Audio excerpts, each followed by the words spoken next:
This is Suryakant welcome to Odia competitive guide. तो आज video रे आमे मास्टरी हासिल करबा केमदी रीजनिंग टॉपिक ऊपर बा रीजनिंग रो सब्जेक्ट ऊपर केमदी मास्टरी हासिल करबा और केमदी सिलेबस को कंप्लीटली रिवीजन करबा ताकू कवर अप करबा ताकू आमे एग्जाम पई रेडी रहिबा ता विषय आमे आलोचना करबा। प्रीवियस वीडियो रे आमे रीजनिंग रो टोटल सिलेबस विषय आमे आलोचना कर देथिले। ते रीजनिंग को आमे दिहार व्यक्त कर देथिले टिके मन पके देबि जति ताले आमे पूर्व कोन करथिले ना रीजनिंग जो चैप्टर रहला रीजनिंग को आमे दी भाग व्यक्त करथिले। गोटे होची कोन ना भर्बाल कहिथिले आ गोटे कहिथिले नॉन भर्बाल कहिथिले। भर्बाल आ नॉन भर्बाल मिसेई की आमे कोन करथिले टोटल केतेटा ना 29 टा चैप्टर आमे करथिले जोटा हमरो स्टेट गवर्नमेंट रो जे कोन से एग्जाम पई आसुथिला से 29 टा टोटल चैप्टर विषय आमे आलोचना करथिले प्रीवियस वीडियो रे। जदि देखिनो ताले वीडियो को जाई की प्रथम देखि दियो तापर आसीबो ए वीडियो को। तो एबे आमे स्ट्रेटजी गुडा को देखिबा। तो ए स्ट्रेटजी वीडियो रे मो डिस्कशन करिछि 10 टा तुम 10टा स्टेप विषय कही 10 स्टेप विषय आलोचना करी 10टा स्टेप। ए 10टा स्टेप रे केमदी आमे हमर रीजनिंग को कंप्लीट रीजनिंग को फास्ट कथा होची कांसेप्ट तार बुझिबा केमदी ताको प्रिपेयर करिबा तापर केमदी सेदरु डाउट क्लियर करिबा ता सहित जहा जहा सब तुम कंट्रोवर्शियल क्वेश्चन अछि ताको केमदी डिस्कशन करिबा ए गुडा को सब आलोचना एदर कराई केमदी हम कंप्लीट करिबा। तो सब गुडा को कंप्लीट करिया पहले हमको गोटे मास्टर स्ट्रेटजी दरकार जो आमे रीजनिंग को भल से जानी परिबा रीजनिंग विषय भल से जानी परिबा रीजनिंग को करि परिबा एक्वायर करि परिबा और एग्जाम रे हमर मेन मोटिव जो रहला एग्जाम रे फुल मार्क रखिबा तो ताको आमे क्लियर करि परिबा। तो एई वीडियो रे आमे ताले किछि प्रॉपर स्ट्रेटजी बा स्मार्ट स्ट्रेटजी मु आलोचना करिछि 10टा स्टेप रे से विषय रे आमे आलोचना करिया। तो देरी न करि फास्ट स्टेप 1 को जिबा। स्टेप 1 ने देखो लिखा है फिल द सिलेबस। ताल प्रथम कथा होची तमर जो कंप्लीटली सिलेबस अछि टोटल जो तमर सिलेबस अछि कंप्लीट सिलेबस जहाँ भी तुम रहा है तुमको मुझे कहली 29 टा तुम चैप्टर थिला याकू तुमको फास्ट तो भांगिबार अछि केतटारे मु 5टा ब्लॉक रे तुमको कहूची भांगिया पई ताको एई ब्लॉक वाइज भांगिबार मेथड टा को ही कहली स्मार्ट ब्लॉक मेथड। तो ए देर तुम कोन करिवो ना ए मेथड रे तुम कोन करिवो ना 29 टा जो चैप्टर रहला याकू रैंडमली न करिकिना तुमको रैंडमली न करना ब्लॉक वाइज करिवो। तुम एमदी रे उठे दबो ना आज कोडिंग रिकॉर्डिंग कली काली नंबर सीरीज कली एमदी गोटे रैंडमली न उठेकिना तुमको ब्लॉक वाइज तुमको कौन करिया पड़े ना ब्लॉक टाइप देख ये लिखे ब्लॉक टाइप आउ चैप्टर वाइज करिवो तार गोल विषय आलोचना करिवो। तो प्रथम कथा होची 5टा ब्लॉक विषय मु तुमको कहितली आमे केतरा करिया 5टा ब्लॉक विषय आलोचना करिया 5टा ताले टोटल ब्लॉक 5टा विषय आलोचना करिबा। ताले देखो लिखि दे जेतरे मु कोन ना group them into 5 logical blocks. तो कौन कौन देखो गोटे उदाहरण दे दोजी केमदी करिचे। तो जदि मु 4टा ब्लॉक करिचे तुम 5टा ब्लॉक करियो बस तुमको उदाहरण जणाय पई एटा ब्लॉक करिची। तो ब्लॉक 1 विषय जदि आलोचना करियो देखो एठी ब्लॉक 1 अछि तापर ब्लॉक 2 अछि तापर ब्लॉक 3 अछि तापर ब्लॉक 4 अछि। तो ब्लॉक 1 ने देखो सीरीज रिलेटेड जेते क्वेश्चन आसला ब्लॉक 1 ने मु कोन करिची ना सीरीज रिलेटेड हला से दरे अल्फाबेट सीरीज हो नंबर सीरीज हो मिक्स्ड सीरीज हो सब सीरीज गुडा को मु ब्लॉक 1 ने करिची।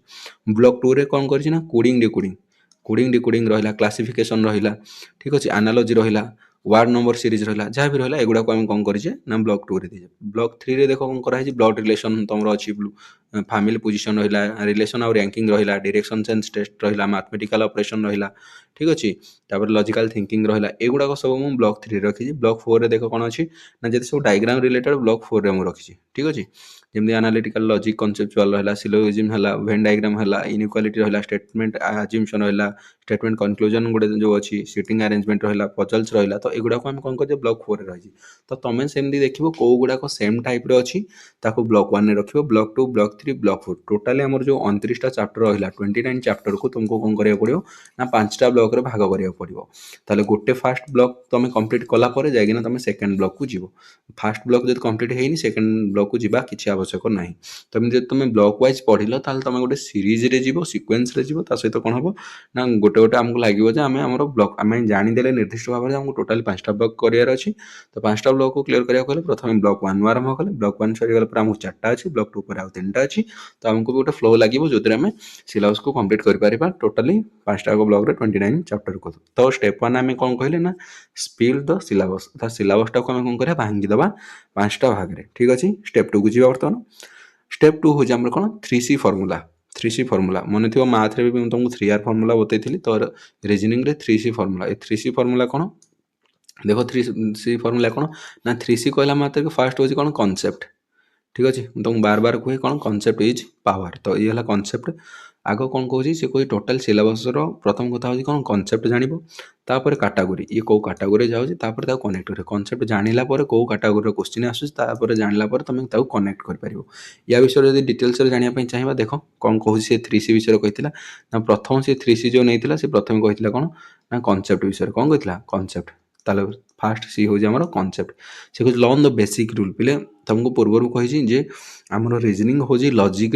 नियम बिना लजिक तुम जब जान ताले रिजनिंग कर पछर लजिक को आमको क्लीयर करार अच्छे खोजार अच्छी से कह फास्ट कथा तुमको कौन कर बेसिक जी सब बेसिक अच्छी बेसिक रूल को तुमको देखा पड़ो तापर जापर जे कौ जिनसा कौन हो बेसिक रूल जब तुम न जान एग्जांपल जब नेबी ताले सीरीज प्रोग्रेसन धर देख लिखाई सीरीज प्रोग्रेसन तो सीरीज प्रोग्रेसन तुम जब जान फास्ट 1 बढ़ला तापर 2 बढ़ला तापर 3 बढ़ला तो एमती जान तुम लजिक लगेल तो बेसिक रूल जब तुम जान कौटी बढ़ुचे कौटी इनक्रिज हुए तो बेसिक रूल कहला मात्र के केतेटा टाइप जो कहने ना जो सॉरी बेसिक रूल कहला मात्र के पछर थिबा लजिक को आम जानवर अच्छी ठीक अच्छे माने क्या कह जाए डेफिनेशन जोड़ा से कनसेप्ट क्लीयर मन रहा कौन कहली फास्ट सी कहला मात्र के कनसेप्ट जो दिन आम फास्ट सी हूँ कौन कनसेप्ट जो दिन आम जाना क्या कह जाए बुझिपाल क्या कह जाए इट मीन्स तार डेफिनेशन विषय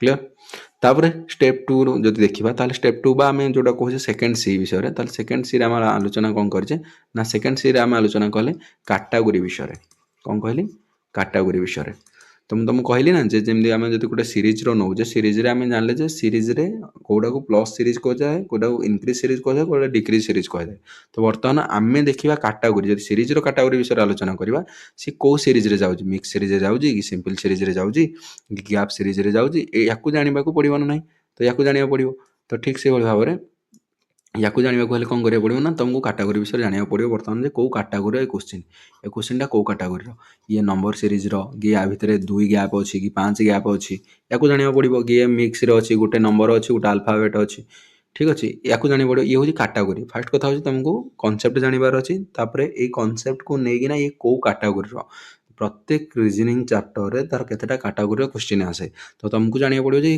कौ काटागोरी क्वेश्चन रे जाऊँगी तापर जब तुम काटागोरी को जानी सार तापर तुम आराम से कौन कर ना कनेक्ट कर थर्ड सी जो रहा आमर कनेक्ट तुम जब ऑलरेडी से काटागोरी करीज प्रैक्टिस करीज ताल तुम जानीदेव ये कौ काटागोरी जाऊँगी तो तुमको तार सिमिलर पैटर्न क्वेश्चन जहाँ भी रहा तुम ऑलरेडी जब कि तार सिमिलर टाइप क्वेश्चन को तुम देखिपार लास्ट 10 ईयर 5 ईयर जेकोसी एग्जाम तुम देखिपार जो एग्जाम तुम प्रिपरेशन करो ठीक अच्छे तो जापर 3C फर्मुला कौन ताल 3C फर्मुला माने कौन कहली फास्ट कथा हूँ जेकोसी चैप्टर को आम जाऊे तार कनसेप्ट को जाना पड़ो से जिनसा कौन तापर जाना पड़ो से कनसेप्ट रिलेटेड केतेटा टाइप क्वेश्चन आस जोटा को आम काटागोरी बोली कहले जदि स्टेप 2 आम क्लीयर करदे काटागोरी बर्तमान जानी सारे कौ कौ टाइप क्वेश्चन आस बर्तमान आम कनेक्ट कर जब से टाइप को आम क्लीयर करें क्वेश्चन आसला आम जापर कनेक्ट कर से क्वेश्चन को आम ये या सिमिलर पैटर्न क्वेश्चन आम कौन कौन करते क्लीयर ताल 3C फर्मुला आशा करी 3C फर्मुला समस्त बुझीपार जदि समस्त बुझीपार ताले कमेंट सांगे सांगे लेख पे एबे डायरेक्ट ही लेख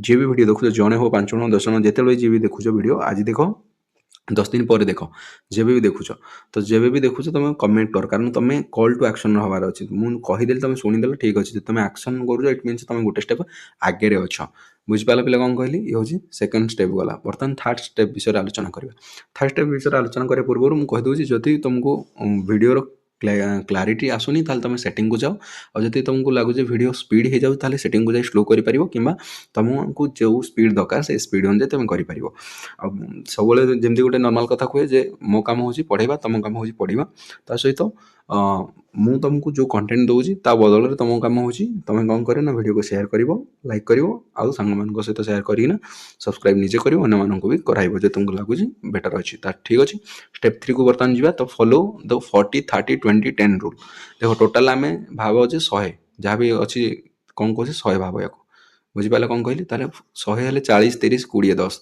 ये कौन ये हूँ ना गोटे रूल जोड़ा हूँ आम कौन स्मार्ट शेड्यूल जो मैंने टपर मैंने अच्छा से यही रूल ही फॉलो करती ताले 40 कौन 30 कौन 20 कौन 20 आउ 10 कौन या जो देखा देख तापर जी स्टेप 5 को बर्तमान या कहे लैडर लर्निंग टेक्निक स्टेप 5 याकू कहे कौन लैडर लर्निंग टेक्निक। तो लैडर लर्निंग टेक्निकटा आमर टपर जो मैंने रही ये प्रूवेन मेथड कौन से मेथडा बर्तमान जो आलोचना करवा देख ये कौन कहूँ ना फास्ट तुमको गोटे टपिक जो तुम कौन कर क्लीयर कल गोटे चैप्टर टपिक तुम क्लीयर कल थ्योरी पढ़ल रिविजन करदेल विषय बुझी सार बर्तमान तुम स्टेप वन प्रथम काम हो कौन ना 5टा तुम आग इजी क्वेश्चन कर 5टा कौन कर ना इजी क्वेश्चन ठीक अच्छे 5टा इजी क्वेश्चन देन 5टा कौन कर ना मॉडरेट क्वेश्चन कर देन 5टा टॉप क्वेश्चन कर एदर तुम कले जापर तुमको जो कही मैथ जमी कही ना मैथ रे लेवल 1 क्वेश्चन लेवल 2 लेवल 3 तीन टाइप करी तो एते भी तुमको सेम टाइप एगुड़ाक पे मुझे कही ना एगुड़ा सब टपर स्ट्राटेजी ठीक अच्छे तो जो मैंने फुल मार्क कर रिजनिंग है मैथ है तो मानकर तरीका हूँ यहाँ जे से कौन कर ना फास्ट इजी रू 5टा करदे से जानीदे मोर इजी लेवल क्लीयर जो इजी लेवल क्लीयर से जानीदे कौन मोर easy level clear then moderator 5टा कले से देखले मॉडरेट क्लीयर देन जी टॉप को जो इजी सरीगला मॉडरेटर होनी मॉडरेटर लेवल जहाँ अच्छे क्लीयर करेंगे देन आपको बढ़िया टॉप क्वेश्चन को तो ये पॉइंट 1 कही तुमको ताले पॉइंट 2 कौन कहूँ ना देन मिक्स करेंगे आग फास्ट तो इजी कले मॉडरेट लेवल कले टॉप लेवल कले जो कैटेगरी तुमको कही से कैटेगरी वाइज न करी से कौन करेंगे मिक्सली कौन करेंगे 10टा रैंडमली प्रोब्लेम करेंगे 3टा को मिसेगी इजी मॉडरेट आउ टॉप 3टा को मिसेकी कौन करेंगे 10टा खंडे क्वेश्चन ये कले कौन करेंगे ये सरीगला दी दिन पर से टॉपिक रू आफ्टर 2 डेज है आफ्टर 2 डेज 2 दिन पर से कौन करेंगे से रैंडमली कौन करेंगे चेक करेंगे जे मोर कते हो बोली रैंडमली से कौन 10टा कि 20टा तुमको क्वेश्चन करार अच्छी बुझीपार हेतु तुम जानीदेव से इजी मॉडरेट आउ टॉप को मिसेकी तुमको करार अच्छी ये जो मेथडा तुम जो फॉलो करुच ये लैडर मेथडा ए तुम मन रखी तो 90% तुम रिटेंशन पावर रिविजन भी बहुत कम करा पड़ो बेसी रिविजन करा भी पड़ोनी बुझीपार कौन कहली प्रथम कथा हूँ 5टा इजी लैडर टेक्निक कहूँ लैडर मतलब कौन सीढ़ी सीढ़ी कौन गोटे स्टेप पर गोटे स्टेप तो फास्ट इजी कल फास्ट स्टेप मॉडरेट कल तापर स्टेप रे टॉप कल तापर मिसेकी 10टा खंडे कौन कल 10टा कि 20टा तुम मैक्सिमम नंबर ऑफ क्वेश्चन जिते कर बेस्ट तुम हम एग्जाम क्लीयर करने ठीक अच्छे तापर हेटू 2 दिन पर आज जो चैप्टरटा कर 2 दिन पर कौन कर आउ 10-20टा चैप्टर को रैंडमली मिक्स करके नहीं से टॉपिक रो कर देखो तुम जो मन रही इट मीन्स बढ़िया अच्छे जदि मन ना किसी प्रोब्लेम हो तो से एरिया वीक एरिया को तुमको आउ थे जाकि रिवाइज करके आ पुणी से रिगार्डिंग क्वेश्चन करार अच्छे तो ये आम 5th स्टेप बर्तमान देखिए स्टेप 6 को स्टेप 6 कौन कहूँ पे ये कहूँ वीकली टारगेट सिस्टम विषय कहूँ ये वीकली टारगेट कौन देख तुमको जो आगु कही सिलेबसटा 5टा ब्लॉक रे भांग तो आमे भांगार कारण हूँ कौन आमे भांगार कारण हूँ आम निजे ट्रैक करें आम के कभरअप कले आउ के कभरअप करने या हूँ आम मुख्य हूँ मुख्य उद्देश्य हूँ आम या ट्रैक करवा स्मार्ट ट्रैकिंग प्रोसेस हूँ यहाँ स्टेप 6 जोटा को मुझे वीकली तुमको करार अच्छे मुझे कौन पढ़ी कौन छाड़ी बुझीपार तो तुमर जो रहा वीक रहा तुम जो सप्ताहटा रहा तुम से सप्ताह को वीक जो सप्ताहटा है या तुम डे वाइज कर डे 1 मोर कौन करार अच्छी कौ डे रु कौ डे पर्यटन और तार फोकस ये डे रे कौन है जमी तुम धर देखिपार मंडे रु थर्सडे तुम लिखि दिहला एदे यार फोकस क्या दबा ना लर्निंग आउ प्रैक्टिस कर नुआ टॉपिक को जो रहा सोमवार रु थर्सडे पर्यटन मंडे रु थर्सडे पर्यटन गुरुवार पर्यटन जो रहा तुम कम हो लर्न कर प्रैक्टिस कर न्यू टॉपिक को फ्राइडे को कौन कर तुम जो फ्राइडे रहा ये फ्राइडे कौन कर ये मझे गार पकई दूसरी पे फ्राइडे काम हो फ्राइडे काम हो तुम रिवाइज कर ओल्ड टॉपिक को देन सैटरडे जो रहा तुम शुक्रवार जो रहा सैटरडे तुम काम हो कौन ना गोटे मिनी मक दब 20-25टा क्वेश्चन थी भाया तुमको बार बार कही 20-25टा क्वेश्चन जदि अच्छी तुम ट्राए कर अति बेसी 20 मिनिट ना ट्राए कर 5 मिनिट कम माने 15 मिनिट सारे बुझीपार आ संडे रे कौन कर संडे तुम काम हो एनालाइज कर कौन एनालाइज कर ना जहाँ जहाँ तुम भूल कल मेक ए सर्ट नोट कर गोटे मिस्टेक तुम मिस्टेक पहाड़ करने गोटे सर्ट नोट को कर सर्ट नोट अनुजाई तुम कौन कर बर्तमान या एनालाइज कर कौ जिन मोर भूल है कौ जिन मोर ठीक अच्छे बुझीपार कौन कहली डिवाइड कर तुम वीकटा को डे वाइज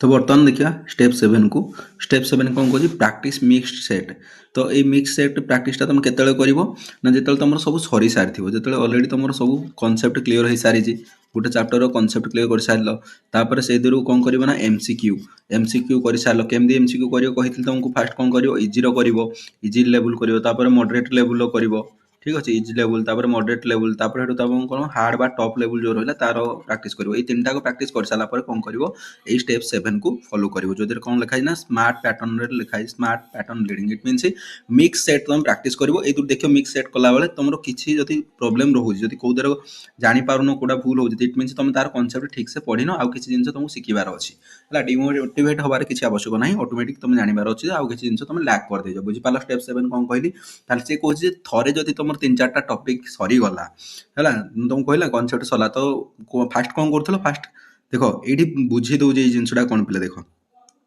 तुमको ये बुझाऊँगी एपटे देख सी कौन कहे ना फास्ट तुमको कहते धरा जाए गोटे चैप्टर अच्छी कोडिंग डिकोडिंग गोटे चैप्टर तुम कर ठीक अच्छे कोडिंग डिकोडिंग चैप्टर कर कोडिंग डिकोडिंग चैप्टर जो फास्ट कल कौन कल आग यार कनसेप्ट शिखिल फास्ट कौन कल कनसेप्ट शिखिल तापर हे रिलेटेड कौन कल एमसीक्यू कल देन तापर कौन कर मॉक दब तापर एनालिसिस कर मॉक एनालिसिस करना जहाँ भी प्रोब्लेम है देखियो तापर हेठू आउ थे री अटेम्प्ट दब री अटेम्प्ट आउ थे से मॉक को दब ये जापर कौन भूल है ठीक है तो यहाँ तुम गोटे चैप्टर कर किंतु एठी कौन कर ना सेमती गोटे गोटे चैप्टर सब सरी सारा स्टेप 7 कहूँ जे 3-4टा टॉपिक ये गोटे टॉपिक जो कोडिंग डिकोडिंगटा तुम ये गोटे टॉपिक बुझीपार कौन कहली कोडिंग डिकोडिंगटा ये बर्तमान तुम गोटे टॉपिक होना अच्छी ये कोडिंग डिकोडिंगटा गोटे टॉपिक तो सेमती कोडिंग डिकोडिंग भाया देख ये तुमको उदाहरण देख देती सी कहे थे जो तुम इन गोटे गोटे टॉपिक सरला सेमती 3-4टा टॉपिक जो तुम सर देख लिखाई कौन once you finish 3-4 topics create a mix question set ताल तुमको गोटे मिक्स क्वेश्चन सेट नवार अच्छे एग्जांपल देखो ये तुम दे दीजिए एग्जांपल ठीक अच्छे एग्जांपल देखो देजी कौन जब तुम अल्फाबेट धरा जाओ तुम अल्फाबेट सीरीज सरला तापर हेठू कोडिंग डिकोडिंग सरी एनालॉजी सरी ये गोटे 3 नंबर तापर क्लासिफिकेशन ये 4टा को मिसेकिना तुम कौन कर गोटे मिक्स क्वेश्चन सेट गोटे दब प्रैक्टिस कर बुझीपार कौन कहली मिक्स क्वेश्चन गोटे प्रैक्टिस कर तुम क्वेश्चन बुझीपार स्टेप 7 कौन कहली स्टेप 7 जो लिखाई प्रैक्टिस कर मिक्स सेट बोली ये हूँ स्टेप 7 रो एनालिसिस तापर स्टेप 8 कौन कहूँ स्टेप 8 आमको कहूँ ना train your brain for logic तुमको कही बार बार जे आमर रीजनिंग हूँ लॉजिकल रीजनिंग आमर हूँ कौन ना लॉजिक उपरे बेस बुझीपार तो लॉजिक जानी थी तुम लॉजिक क्लीयर अच्छी लॉजिक कौदे केमती बाहर कौदे कौन लॉजिक लगुच तुम जापार इट मीन तुम रीजनिंग क्लीयर अच्छी बुझीपार कौन कहली तेणु सी कहे तुम ब्रेन को तुम लॉजिक रेडी कर केमती रेडी कर कौन केमती कर सिस्टम देख से कहूँ reasoning is a brain gym तुमको यहाँ प्रथम रू कही रीजनिंग खेल हूँ कौन ब्रेन री खेल से कहे practice mental reasoning for 5-10 minute mental reasoning तुमको दबार अच्छे कौन मेंटल रीजनिंग तुम देखी कौटी सामना को अनेब सामने गोटे चित्र थी इमाजिन कर यहाँ गोटे पड़िया एमती अच्छी पड़िया 8-10टा जिनस अच्छी तो या तुमको नजर करार अच्छी गोटे मिनिट कि 30 सेकेंड नजर आखि बंद कर तुम मन पकार अच्छे कौन कौन जिन तुम देखीच ये गोटे ऑब्जर्वेशन पावर है आ गोटे सी कौन कहूँ देख डेली लाइफ तुम कर ऑब्जर्व नंबर प्लेट्स गाड़ी जो नंबर प्लेट अच्छी तुम ऑब्जर्व कर गोटे गाड़ी देख नंबर प्लेट कौन अच्छी से मन रखा ट्राए कर आ गोटे गाड़ी देख मन रखा किसी समय पर मन पकड़ कौदे कौन थी फास्ट फास्ट तुम किसी मन न रही पारे तुमको उरिट लगे मुंड पर प्रेसर देला मात्र रिजिड भी लगी पारे किंतु धीरे धीरे युवा प्रैक्टिस कला मात्र एगुड़ा सब गोटे ब्रेन जिम बुझीपार ब्रेन ऊपर तुम प्रेसर पड़ला मात्र ही ब्रेन गुड़ाक एक्टिव हो देखो से कहे क्रिएट पैटर्न पैटर्न भी तुमको क्रिएट करने कहे किसी गोटे पैटर्न तुम बन फास्ट धर एमती गोटे पैटर्न बन एमती पैटर्न बनल एमती बनल ये फर्स्ट पैटर्न तापर सेकंड पैटर्न तुम करमती कर थर्ड पैटर्न तुम एमती नहीं गोटे पैटर्न कर तो ये पैटर्न गुड़ाक भी तुम कर से कहे देख कहे guest next pattern in the tiles तुम नवोदय जो प्रैक्टिस कर 5th क्लास कि 9th क्लास आजिकल जो आदर्श 6th क्लास जो मैथ ओलंपियाड जहाँ भी आसूँ गुड़ाक जब पिला बेले के गुड़ाक तुम जानी से कौन हो सब फिगर गुड़ाक केमी कराए बुझीपार तो से फिगर गुड़ाक भी तुम बार बार कला मात्र तुम नाचुराली कहीं तुम लॉजिकली स्पीड एगुड़ा सब कौन हम ना लॉजिक स्पीड गुड़ाक आइडेंटिफाई कर स्पीड हो तुम जापर तुम ब्रेन गुड़ा एक्टिव हो या पछे लॉजिक कौन लगी बुझीपार कौन कहली स्टेप 8 बर्तमान देखा स्टेप 9 कौन कहूँ ना ये स्टेप 9 तुमको रियल एग्जाम रो फिलिंग करार अच्छे स्टेप 9 कहूँ प्रैक्टिस ऑनलाइन टेस्ट है ऑनलाइन टेस्ट तुम प्रैक्टिस कर ऑनलाइन टेस्ट प्रैक्टिस कर फायदा कौन या पूर्व आम जो करते तुमको कही एमसीक्यू कर थ्योरी कंप्लीट कर सारापर कौन कर एमसीक्यू कर कौन कर मॉक दब बोली तो ये जो मॉक दौल ये ऑनलाइन देती बेटर कथा जो ऑफलाइन दे ताले एबे वर्तमान काम हो ऑनलाइन कले फायदा कौन हम एक तो मोर स्पीड बढ़ कौन हम स्पीड बढ़ सहित तुम प्रेसर रही कौदेर टाइमिंग बुझीपार ତାହେଲେ ଟାଇମିଂର ପ୍ରେସର ଯେହେତୁ ରହିବ ତମକୁ ଧୀରେ ଧୀରେ ଏଇ ଯେଉଁ ପ୍ରେସରଟା ପ୍ରେସରକୁ ସହିବାର ଟ୍ରେନିଂ ତମକୁ ମିଳିଯିବ ଯେ ମାଇଣ୍ଡରେ ଏତେ ପ୍ରେସର ଥାଇକି ତମେ ସେଇ ସେମ୍ ଟାଇମ୍ ଭିତରେ କେମିତି କ୍ଲିୟର କରିବ ସେତିକିଟା କ୍ୱେଶ୍ଚିନ୍କୁ ଆଟେମ୍ପ୍ଟ କରିବ। ବୁଝିପାରିଲ ଷ୍ଟେପ୍ 9 କ'ଣ କହୁଛି? ଷ୍ଟେପ୍ 9 କହିଲା ପ୍ରାକ୍ଟିସ୍ ଅନଲାଇନ୍ ଟେଷ୍ଟ। କ୍ଲିୟର? ଯିବା ବର୍ତ୍ତମାନ ଷ୍ଟେପ୍ 9କୁ ଆଉ ଟିକେ ଭଲସେ ବୁଝିଯିବା। ସେ କହୁଛି ଥରେ ମୁଁ ତୁମକୁ ଆଗୁଆ କହିଛି ନା ଯଦି ସବୁ ଚାପ୍ଟର ଯେମିତି ଫାର୍ଷ୍ଟ କ'ଣ କହିଲି ଗୋଟେ ଚାପ୍ଟର MCQ ସାରିଲ ତାପରେ 3-4ଟା ଚାପ୍ଟର ହେଲା ତାକୁ ମିକ୍ସ ପ୍ରାକ୍ଟିସ୍ କଲ। ବର୍ତ୍ତମାନର କାମ ହେଉଛି କ'ଣ ଅନଲାଇନ୍ ଯେତେବେଳେ ଟେଷ୍ଟ ଦେଉଛ ସେତେବେଳେ କହୁଛି ଟେକ୍ 2 to 3 କ'ଣ କହୁଛି ସେ କହୁଛି take 2 to 3 full reasoning mock per week. ଗୋଟେ ସପ୍ତାହରେ 7 ଦିନ ଭିତରେ ମିନିମମ୍ 2ଟା କିମ୍ବା 3ଟା 7 ଦିନରେ ମିନିମମ୍ 2ଟା କିମ୍ବା 3ଟା ତୁମକୁ ମକ୍ ଦେବାର ଅଛି ହେଲା। ଆଉ ଏଇଥିରେ କ'ଣ କରିବ ଟାଇମର ଦେଇକି କରିବ। ମୁଁ ତୁମକୁ କହିଥିଲି 20ଟା କ୍ୱେଶ୍ଚିନ୍ ପାଇଁ 20 ମିନିଟ୍ ନ ନେଇକିନା 15-20 ସେଇଠି ଲେଖିଛି ଦେଖ, କିନ୍ତୁ ମୁଁ ଏଇଟା ଏଇଥିପାଇଁ ଲେଖିଛି ବିଗିନର ଯିଏ ତାକୁ 20 ମିନିଟ୍ ସମସ୍ତ ତାଠୁ ଅଧିକା ନେବନି। ଯଦି ତୁମେ ଏଥିରେ ପ୍ରୁଭ୍ ହେଇଗଲଣି ବାର ପ୍ରାକ୍ଟିସ୍ କଲଣି ଇଟ୍ ମିନ୍ସ ତୁମେ 15 ମିନିଟ୍ କିମ୍ବା 15 ମିନିଟ୍ରୁ ବି କମ୍ ସମୟ ନେଇପାରିବ। ବୁଝିପାରିଲ? 15 ମିନିଟ୍ରୁ ବି କମ୍ ସମୟ ତୁମକୁ ଲାଗିବ। ଟ୍ରାଏ କଲାଠୁ ହେଇଯିବ ଅଟୋମେଟିକ୍। ସେ କହୁଛି ଆନାଲାଇଜ୍ ଏଭ୍ରି ରଙ୍ଗ answer two find the logic gap. এই ଜିନିଷଟା ପିଲା ମନେ ରଖ, এই ଜିନିଷଟା ବହୁତ ଇମ୍ପୋର୍ଟାଣ୍ଟ। ଆନାଲାଇଜ୍ କରିବାକୁ ପଡ଼ିବ ତୁମକୁ ଯେ କେଉଁ ଜିନିଷଟା ତୁମର ରଙ୍ଗ ହେଲା, କେଉଁ କ୍ୱେଶ୍ଚିନ୍ଟା ରଙ୍ଗ ହେଲା ଆଉ ତା ପଛର ଲଜିକ୍ଟା କ'ଣ ଅଛି। ବୁଝିପାରିଲ? ତା ପଛର ଲଜିକ୍ କ'ଣ ୟାକୁ ବି ତୁମକୁ ଦେଖିବାର ଅଛି। ଦେଖ ଏଠି କ'ଣ ଲେଖା ହେଇଛି ପିଲେ, toppers improve marks not by solving more but by analysing better. ଯେଉଁମାନେ ଟପର ତୁମର ଅଛନ୍ତି ସେମାନେ ଯେଉଁ ମାର୍କକୁ ଗେନ୍ କରୁଛନ୍ତି ଇମ୍ପ୍ରୁଭ୍ କରୁଛନ୍ତି ତାଙ୍କ ମାର୍କକୁ ସେଇଟା ବହୁତ ଗୁଡ଼େ ସଲ୍ଭ କରିକିନା ନୁହେଁ, ଯେତିକି ସଲ୍ଭ କରିଛନ୍ତି ତାକୁ ଭଲସେ ଆନାଲାଇଜିଂ କରିକିନା। ବୁଝିପାରିଲ କ'ଣ କହିଲି? ତ ତୁମେ ଯେତେଟା ବି ମକ୍ ଦେଉଛ ଏ ମକ୍ରେ ଯାହା ବି ତୁମର ମିଷ୍ଟେକ୍ ହେଉଛି ଏ ମିଷ୍ଟେକ୍ ଗୁଡ଼ାକୁ ସବୁ ତୁମେ ଆନାଲାଇଜ୍ କର ଭଲସେ।